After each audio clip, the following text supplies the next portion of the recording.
All right, guys, welcome back. For those of you who have already watched the first part of modeling for this project, I'm actually forgot to uploaded the reference images and also the SVG file of this logo, but now it's been updated already.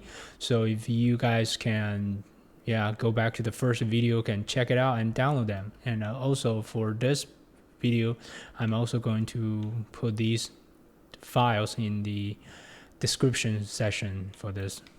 All right, well, let's get started. So first of all, when we are going to adding texture of these models, we definitely need to have a light. But usually the light and the texture usually are two primary factors that involve to each other. Basically, what that means is when you set up the lighting, usually texture is reacting with certain light. And at the same time, if you don't light the way that you're intentionally wanted to do, the texture is going to look different. So in this phase, what we're trying to do is we're just going to apply a general materials of this product, and then we on the third part of this project we can perfecting our lighting and then do some minor adjustment on the texture. So what I'm going to do now, I'm going to go to the shading tab. Okay, and as you can see, my shading tab is probably a little bit different compared to yours, but the concept is the same. You can customize whatever you want to look. So yeah, as you can see, for this section, I use the world, right? This one, I use the object. So when I zoom in, if I have a click object, there's no material whatsoever. So if I'm adding a material, according to the, I can actually drag another window to getting an image editor and to get our reference image put in here, so we will know what kind of material it is. All right, for this body, this body has like two different materials. One down here, it looks like a little bit matte kind of finish, and this one is definitely like very shiny, reflective surface.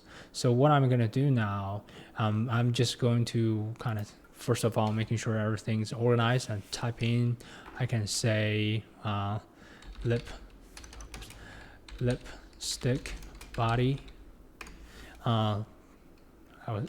I could do that, and then one of the tricks that I often use to getting the correct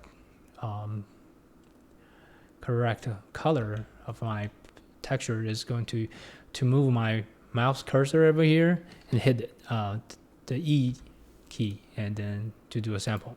Okay, so I'm actually noticed I forgot to turn on the shortcut key for you guys to see. I think I gotta, oh yeah, I need to go back and turn that off. Show shortcut key. Okay, cool. So we're gonna go back, hit N again to kind of close that. So now within this method, just hit the E key and just kind of do a color sample. That'll be much easier to getting the color that we want. But if we go to the render view, it's still pretty dark, right? Because the environment or the world is pretty dark. So what we can do now, we can utilize a HDR image to getting a general lighting. So what I can do next is just going to left click and Control T, having an image texture with the other nodes getting together. So the reason I can have the shortcut key is actually having the node regular add-on turn on. So you're supposed to turn it on anyway. I think it's supposed to be a default thing, but that's a add-on that Blender already built in. So it's very easy to use. You can do that, Control T to having this. So now we can just add a image texture of HDRI texture. So for this purpose, I don't want to introduce a lot of color cast. I'm actually just gonna utilizing some like jewelry or HDRI to kind of just give some brightness. Okay, I think I put a dark one I think so far it should be fine, and we can adjust things accordingly.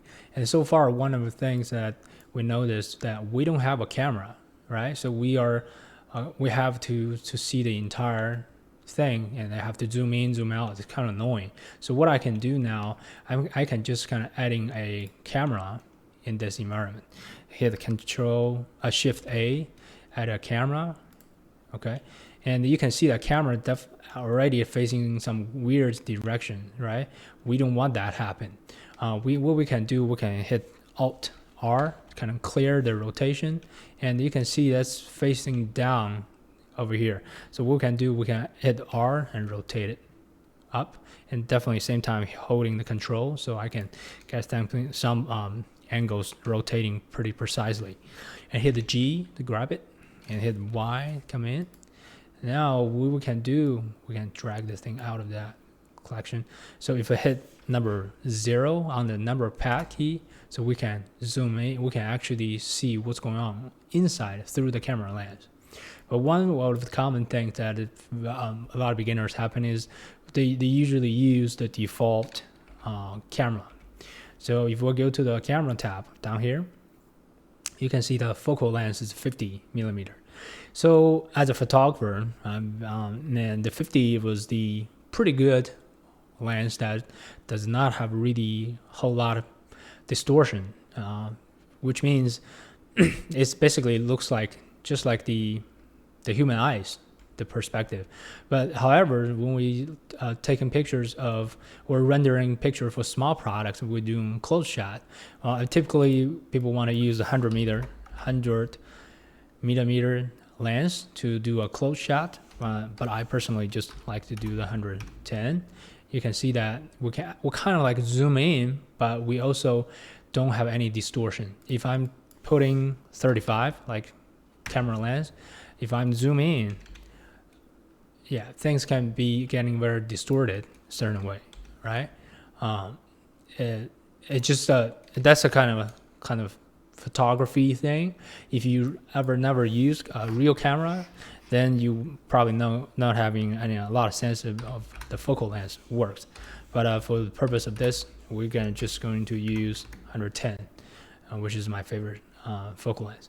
And if I'm in the camera view, and I can hit double G, and then just hold the middle mouse and drag, I can actually zoom out, and zoom in, right? And then hit the G and just gonna grab it, position things over here, right? And then should be fine now. And if I hit render view, I can see here. You be like, yeah, what's the differences in here? Well, the next thing what I can do is I can hit actually Control B to kind of select some local areas, right? Just here. And now you can see the rest of the image doesn't look like that anymore. So I can actually zoom in, all the way in, just kind of see this tiny part that I'm about to adjust over here to tweaking on the material.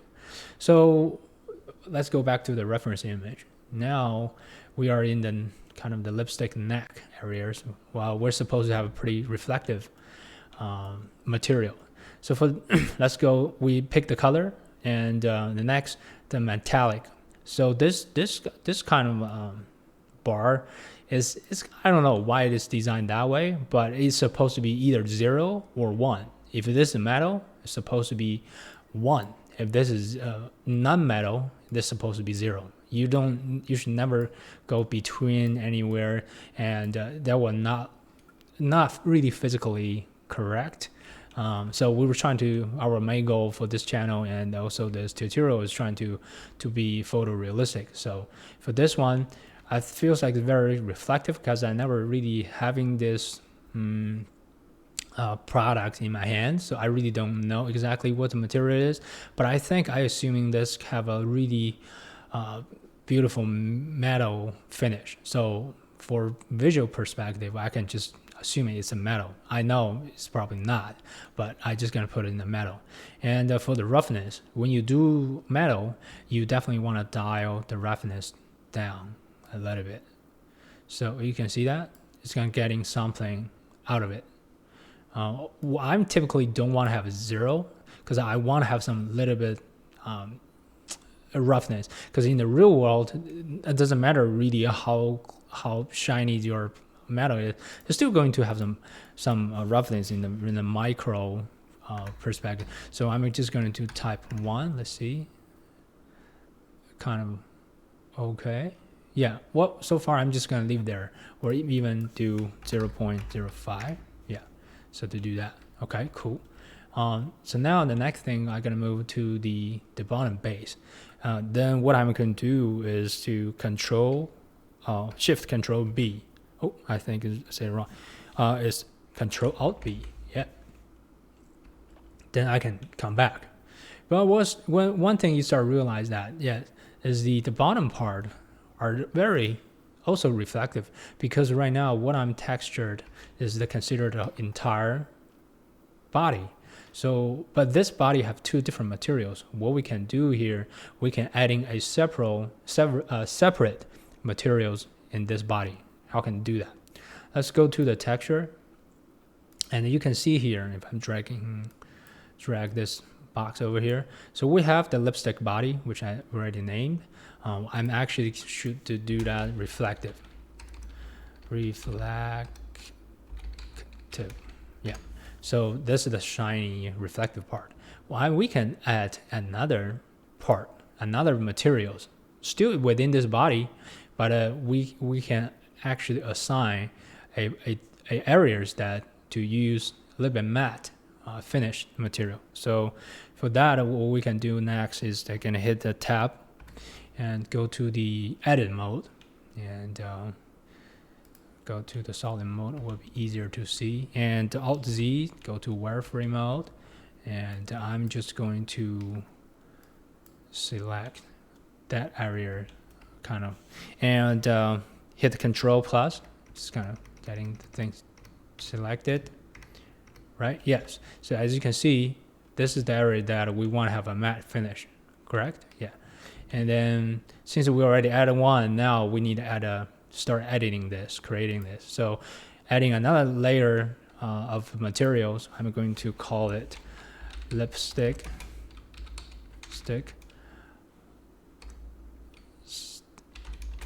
body matte. Okay. Yeah. Or matte. Yeah. If I'm spelling wrong, but yeah, that's it. That's what I mean. Okay. Cool. So after having this, we want having a color pick. So hit E. Well, I actually need to turn off my Chinese input. Okay, here's gonna hit the E, and then sample a color again. Okay, cool. And for the roughness, we actually need some roughness going on.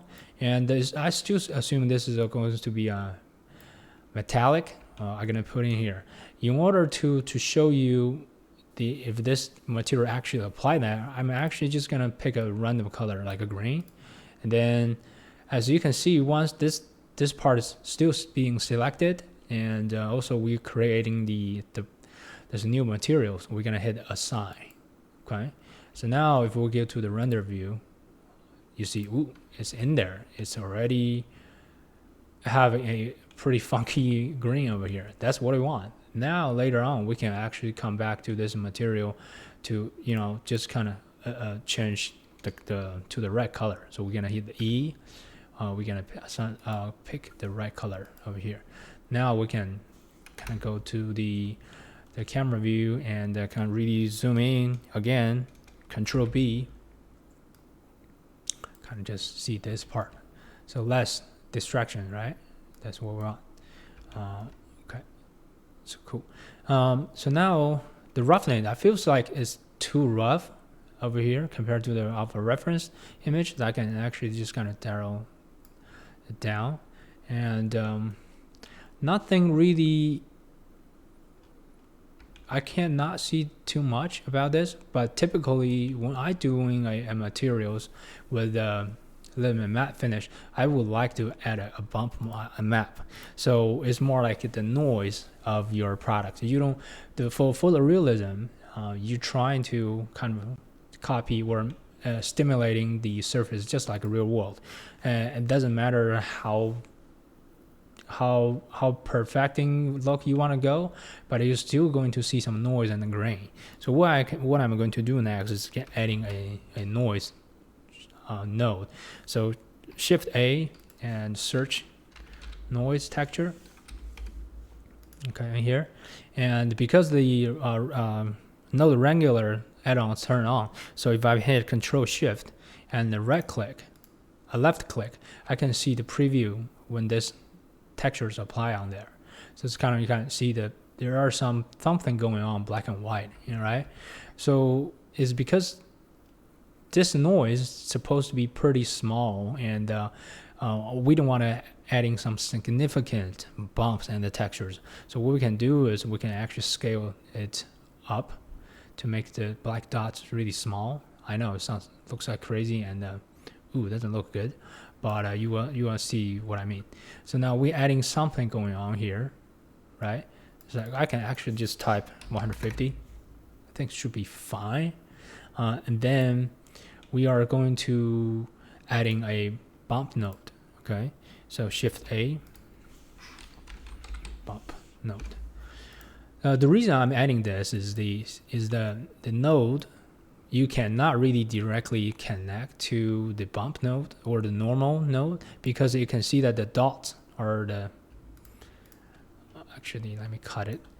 The dots doesn't match the color. It's supposed to be purple connect to purple, right? So gray connect to gray. So this is kind of how the things work. So the bump node is more like a translator to kind of translate this noise texture into a real bump. Okay, so what I'm going to do now, I'm going to connect this to normal, and the factor to the height.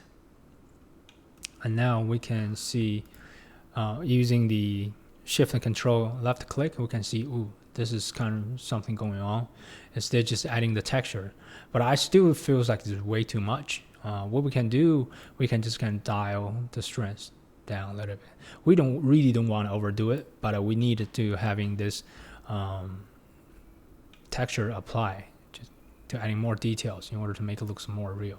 So see, this looks terrible compared to this. This still considered pretty smooth.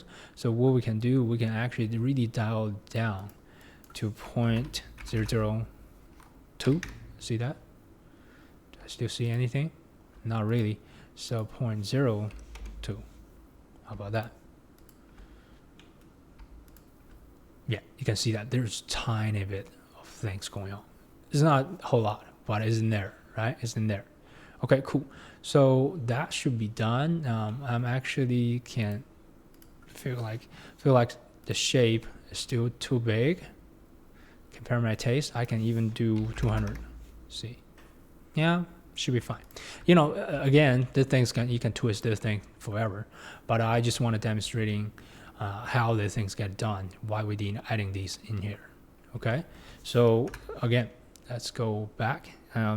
Shift Control Alt B to cancel the local view, and then for this body part, right? You can see this body is really close to this texture of this lipstick base. So what we can do here, again, we can, there's a couple ways to do that. So we can just select that and pick and choose is that lipstick body matte. We can do that. And you can see there's a number 2 on there, which means this texture has 2 mesh utilizing this same, sharing this same texture. So what we can do here is still, again, this guy have 2 different texture, right? There's some black bar over here, and the rest of the body is like that matte. But however, I don't think this matte really representing the color of that. So we wanted to make this material separate from the one already existing, but we don't want to redo the whole work. So what we can do here, we can just hit the number, and then we can actually having another exactly same texture but with different name. But the best way it is we can just change the name to like I say body case, yeah, something like that. And then I'm thinking for this one, from the picture, it looks like this is a more smoother than the matte one. So what I'm going to do now, I'm actually going to kind of dial the roughness down to 0.1. That's still a lot. 0.001. Yeah, as you can see, it's not that rough anymore, but these bump nodes are still way too strong than what I need to have. So either we can dial this thing down, or we can just get rid of it. So let me see if I can get this thing 0.5. That's really small.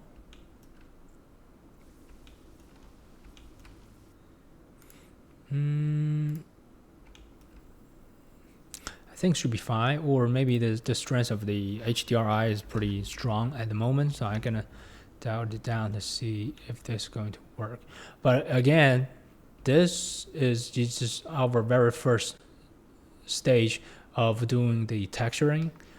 We just want to block out the basic materials of this item, so we will definitely adjust the material later on according to the actual lighting that we want to do. So far I think should work. Okay. Yeah, cool. So let's do the actual lipstick. Oh, this one can be a little bit tricky. Let me show you why. Okay, cool. Here it's supposed to be a lipstick red. Okay, we are definitely going to pick a red color. Hit E, and anywhere in the mid-tone should be fine. And we're gonna go over here and Control B, just that. Kind of see what's going on here. Okay. Right now, because we have a default, the roughness have a kind of 0.5, so a naturally kind of a matte feeling. So, but I can definitely tell from that it's not that matte. It's actually a little bit glossy type look, but don't overkill it. It's like that. So metallic wise, it's just gonna stay like that because it's not really a metal, right? You're not gonna put a metal on a lip. Yeah. And then let me see. Anything, as you can see, here's kind of an embossed logo in here. We will definitely need to model that accordingly. And for the color wise, I don't know. Let me put some C. Can get a little bit on the edge. Not a whole lot. So I can keep that. Well, so far I think it's fine. And okay, so not a whole lot of stuff needed to do. But I want adding something a little bit fancy to kind of getting. Well, not really, not at this stage. Okay, so but the next thing we want to do is to get the embossed logo, or this logo actually just kind of stuck inside of the lipstick. What I can do now here is I'm actually need to UV unwrap this whole lipstick head, and then to put it the logo using the UV editing. Okay, what can do here? We can go to the UV editing tab. So let's go here. We need to UV unwrap this thing. Okay. Before we for UV unwrap, we need to have a seam. Basically, seam are the things that you imagine that you are using a scissors cutting a wrap paper of this thing, and you wanna have a certain areas that you can see seams, or some areas you don't want to be seen. So what I can do here is to left click right here, and to get this circle ready, and then right click and to get mark seam. It's no longer here. Okay, so then I'm just going to select and hit E. No. Oops, I messed it up. Control Z. Okay, so oh yeah, I'm going to kind of select the edge selection tool, and then hit the right click, and then I can go to mark seam. All right, so here's seam, and again, I'm gonna do the local zoom view. This is much easier to hit the number slash key. I'm actually gonna add a seam in the back area. Okay, and right click, mark seam. And for the bottom part, for this face, I'm going to go to the vertice mode and selecting this whole edge. I just don't need this face, so I'm going to delete that face, and it should be fine. And then what I'm going to do next is hit A and select the whole thing, and UV unwrap. Hit U, unwrap. Okay, now you can see this is what it looks like for the UV wraps. So basically, it's unwrapping the whole thing as a piece of paper and just cut it off. You can see that that's the line that is being cut off. That's the seam. Okay, cool. So this is cool. What it's going to do next? We are going to put our logo in to actually having this emboss. Is that emboss? No, emboss the logo to get it on the lipstick. So next thing is to be adding an image texture. Shift A, type image texture over here, and let's do the open a image texture. Here, lipstick, maps. I think I made that the display map. Okay, displacement map. That's the correct way to say it. Okay, so basically that's what it is. For displacement is more like similar like the bump map, but actually having a dedicated node plug in for the material outcome. So what I'm actually going to do here is I'm going to, you notice this is the purple one, this is the gray one, so it's still is not allowed directly going from this color to this color. So I have to add a displacement map.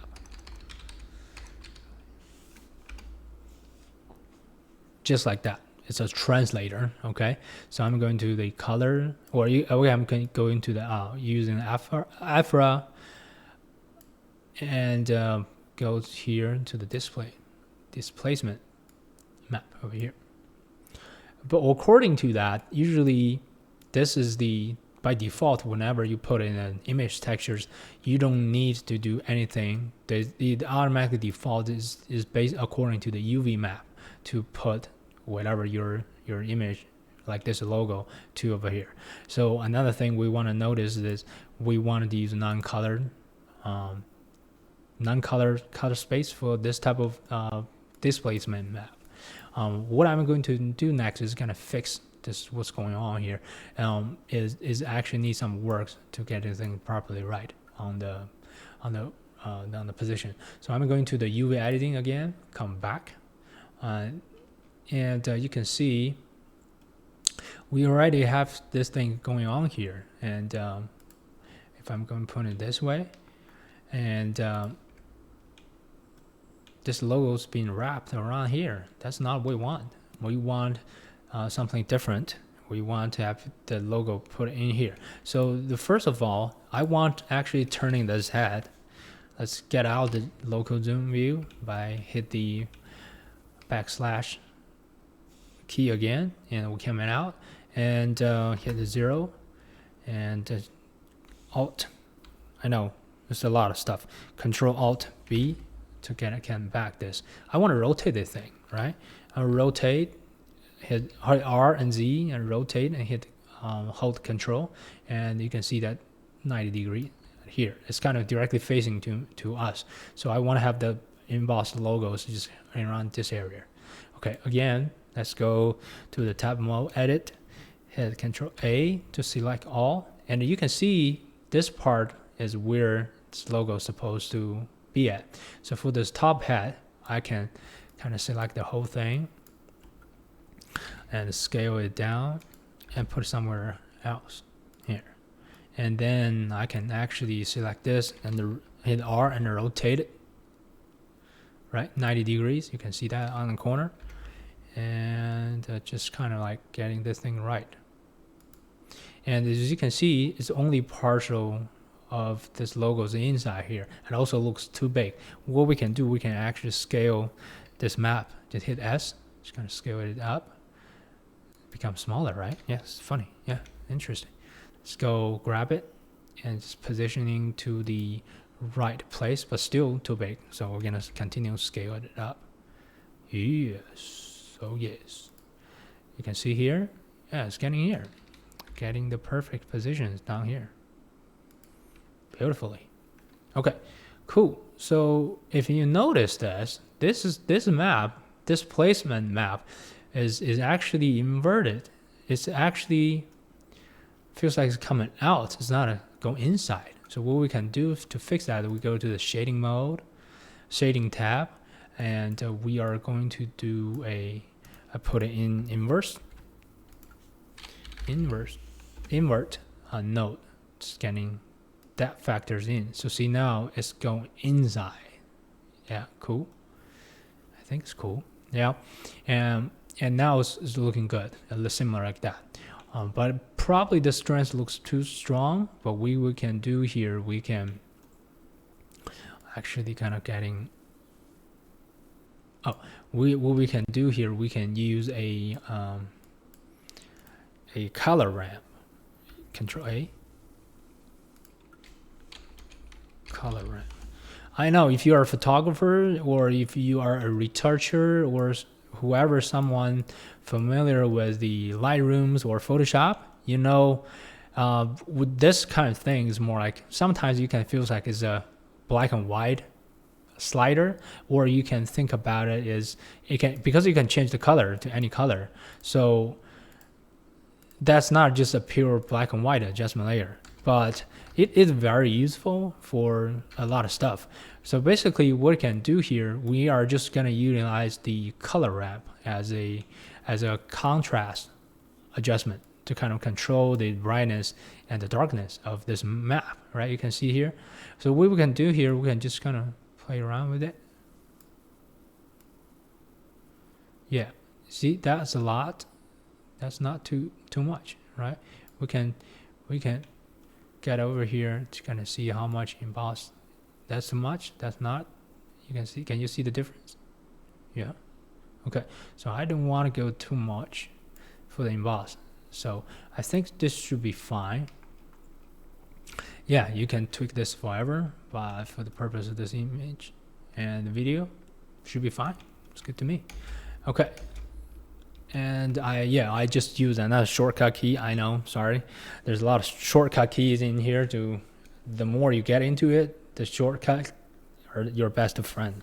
Control space bar is actually whenever your mouse move into a window that you want to having a full window, you can just move here and control tap, and then you have a full window to see what's going on. Lovely, right? For me, I have several monitors, and that's not a big issue, but when I'm actually producing these tutorials, I have to really utilizing some space over there. So I don't really want to go here and to drag this thing just kind of, oh, I want to see more. No, I'm actually, you can just do control space. All right, see, ooh, this whole thing. Okay, come back. Yeah, that's the idea, right? It's cool. Yeah, cool. Good. So far, I think we are good for the embossed lipstick and other materials. Again, when we are actually going to produce the final image with this, we definitely need some control lightings. The HDRI is not going to be our key light or main light. Okay, again, that's not, you have zero control of that. You can only kind of do some rotations over the environment, but it's not a really photography. It's not a really having control of your product image. So lighting. So what we want to do, we want to have a control. Okay, that's the whole point to having CGI. And one last piece, I'm gonna kind of getting a texture of this logo. So this logo is a curve. Let's see, we're gonna do we can convert it to mesh and then adding a texture. But I want to see if we can do so. So adding a material, I'm gonna do logo.